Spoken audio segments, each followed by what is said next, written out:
Assalamualaikum warahmatullahi wabarakatuh. Perkenalkan, saya Anindya Nabil Kobusat Maja dengan NIM 4111419017. Di sini saya akan memberikan atau memaparkan proyek akhir mata kuliah Matematika Komputasi,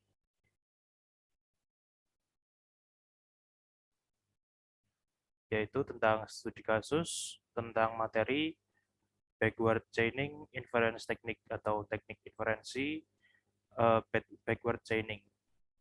Sedikit kelas info atau flashback, apa itu backward chaining? Backward chaining merupakan salah satu metode inferensi dengan pendekatan yang dimotori oleh tujuan atau goal driven.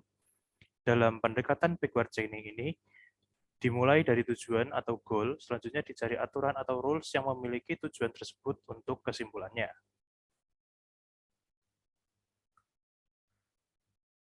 Mungkin cukup sekian untuk penjelasan dari backward chaining-nya. Selanjutnya kita akan langsung menuju ke studi kasusnya. Contohnya yaitu di sini diberikan ada soal yaitu tentang investasi saham yang mana Alam merupakan mahasiswa S1 tingkat akhir jurusan ekonomi di sebuah perguruan tinggi di Indonesia. Dia memiliki penghasilan mandiri sebesar 6 juta rupiah per bulan dari kegiatan freelance-nya. Karena penghasilannya selalu lebih tiap bulannya, Alam ingin memulai investasi saham dan bertanya pada seorang konsultan saham, apakah tepat untuk dirinya mulai berinvestasi pada saham atau cukup dengan investasi pada hal lain, mungkin emas atau yang lain. Baik, selanjutnya ada peraturan yang diterapkan oleh konsultan tersebut. Ada yang pertama, jika seseorang merupakan mahasiswa S1, maka usianya berarti di antara 20 dan 25 tahun. Kemudian yang kedua, jika seseorang berasal dari jurusan ekonomi dan memiliki penghasilan bulanan, maka orang tersebut paham akan dasar-dasar perekonomian.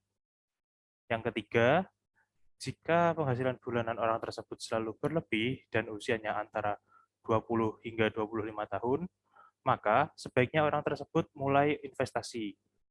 Kemudian yang keempat, jika sebaiknya orang itu mulai investasi dan orang tersebut paham akan dasar-dasar perekonomian dan memiliki asuransi kesehatan, maka dia lebih tepat atau maka mulai investasi saham. Kemudian yang kelima, jika seorang freelance dan memiliki penghasilan bulanan sebesar 6 juta rupiah per bulan, maka orang tersebut memiliki asuransi kesehatan. Baiklah, kita akan coba untuk paparkan peraturan-peraturan yang diterapkan oleh konsultan ini dalam variabel-variabel tertentu. Sebagai berikut. Variabel yang digunakan adalah dapat dilihat, yaitu A hingga K. Kemudian peraturannya akan berubah menjadi if A, then E, dan seterusnya. Kemudian kita perlu cek lagi apakah fakta-fakta yang sudah dimiliki. Kita cek lagi pada soalnya. Yang pertama, Alan merupakan S1 tingkat akhir. Jelas berarti Alan merupakan mahasiswa S1, yaitu tingkat variabel A atau yang mahasiswa S1 itu terpenuhi. Juga Alam juga memiliki jurusan ekonomi. Berarti untuk variabel B itu juga berupa fakta.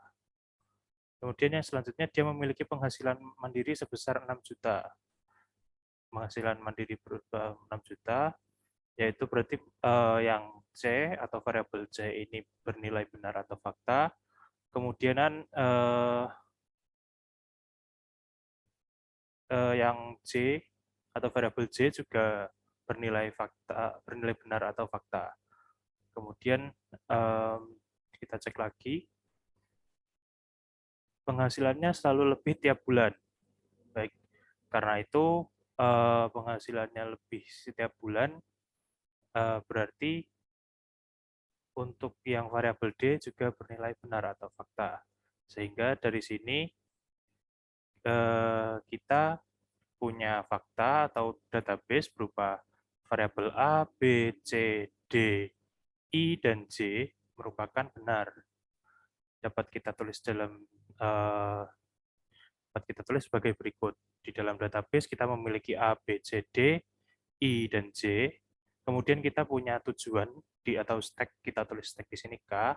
Kemudian basis pengetahuannya ada 5 basis pengetahuan atau peraturan-peraturan yang diterapkan oleh konsultan tadi.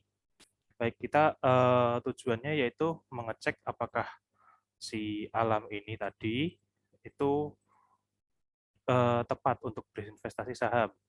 Sehingga kita cek di sini yaitu ada di variabel K.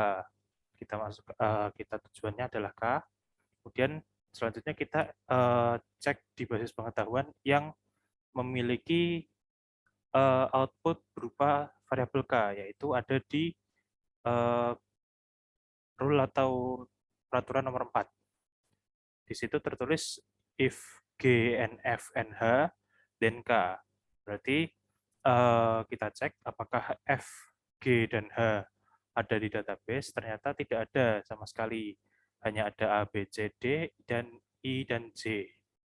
Sehingga FGH, kita akan simpan variabel FGH di dalam stack sebagai berikut. Nah, kemudian kita punya di stack kita punya ada 4 variabel dan di database kita punya ada 6 variabel. Selanjutnya kita akan tentukan subgoal. Yang pertama adalah subgoal atau subtujuan, yaitu variabel H. Kita akan membuktikan apakah variabel H ini bernilai benar. Kita perlu mencari lagi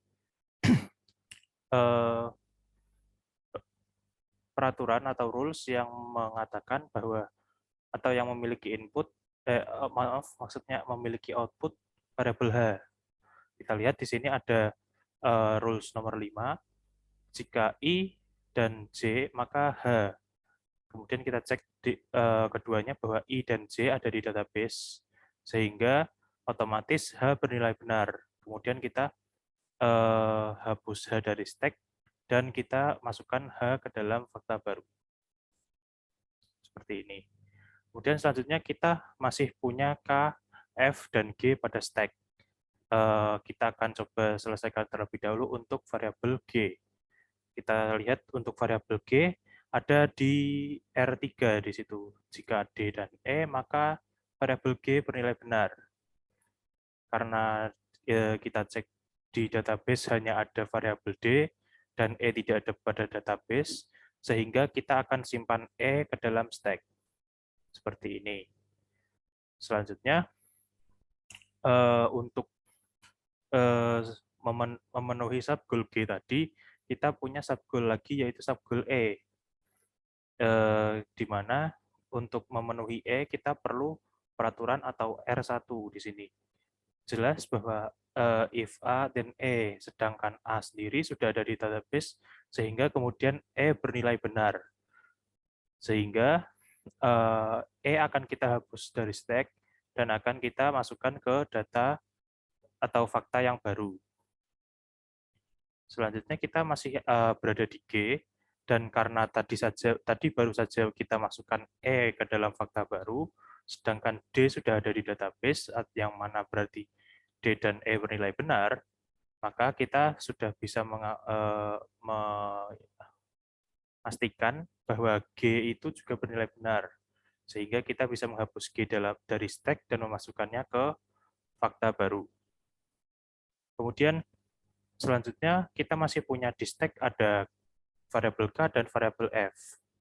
Di sini kita akan coba selesaikan untuk F terlebih dahulu. Di dalam untuk variabel F ada R2 di sini. Jika B dan C, maka F. Jelas bahwa B dan C sudah ada di database, sehingga F bernilai benar, dan kita akan hapus F dari stack, dan akan memasukkannya ke dalam fakta baru.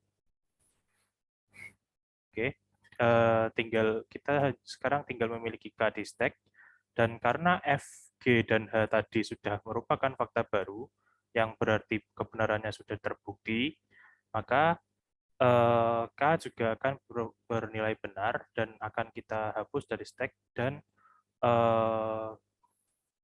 kita masukkan ke fakta baru. Sehingga akhirnya K terbukti fakta atau bernilai benar, Dan kesimpulannya yaitu Alim tepat berinvestasi kepada saham. Oke, terima kasih atas perhatiannya. Cukup sekian dari saya. Wassalamualaikum warahmatullahi wabarakatuh.